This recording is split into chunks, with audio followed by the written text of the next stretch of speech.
Meditations for Every Day in the Year by Bishop Richard Challoner.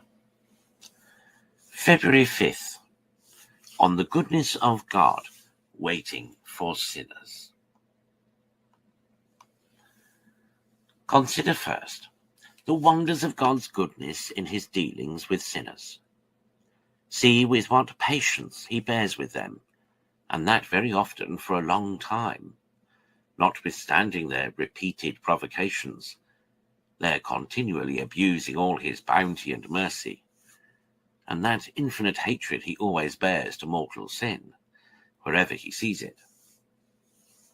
O my soul, how much art thou indebted to this patience of thy God, in bearing with thee all these years past, ever since your first fall into sin. Alas, hast thou not all this time been playing upon the very brink of that dreadful precipice which conducts to the bottomless pit? Hast thou not been all this while within a hair's breadth of a miserable eternity?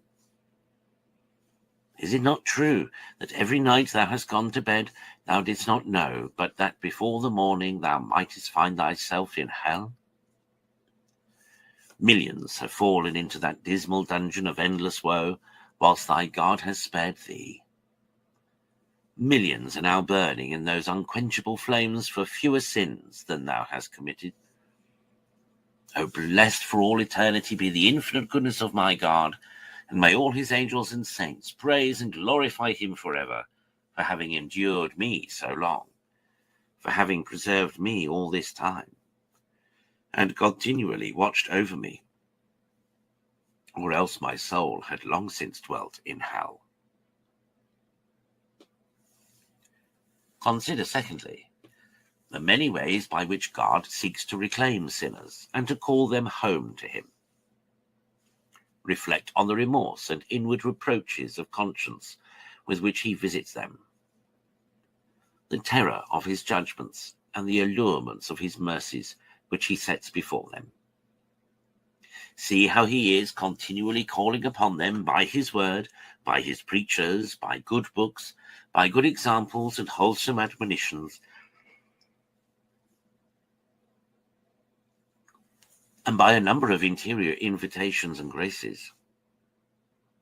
Has he not dealt thus with thee, my soul, all this time thou hast been going astray from him? And what is the meaning of all this goodness of thy God to such an undeserving, ungrateful, and obstinate rebel?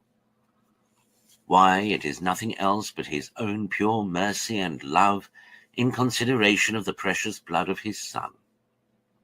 And shall not all this love of his for thee soften thy heart and oblige thee, now at least, to resolve in good earnest to return to him, lest otherwise, mercy being long abused, should give place to justice, and the soil which has been so often watered with rain from heaven, and still continues to bring forth nothing but thorns and briars, should fall at length under a dreadful curse and be condemned to the fire? Consider, thirdly, what encouragement God gives to all sinners to return to him.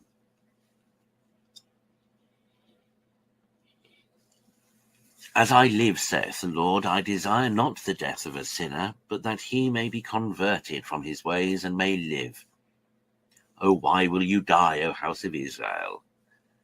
Ezekiel 33, verse 11. Return to me and live.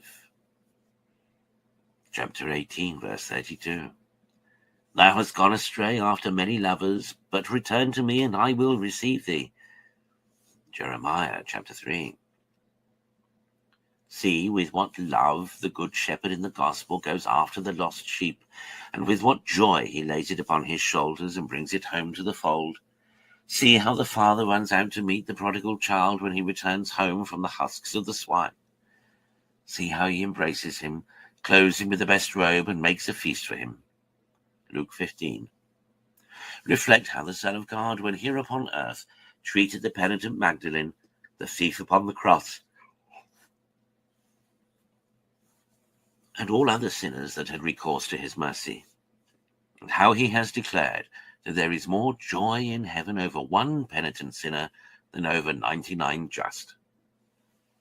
And let all these instances and testimonies of his goodness to poor sinners encourage and determine you to stay no longer away from him by sin, but to arise without delay and return to so good, to so loving a Father by a thorough conversion.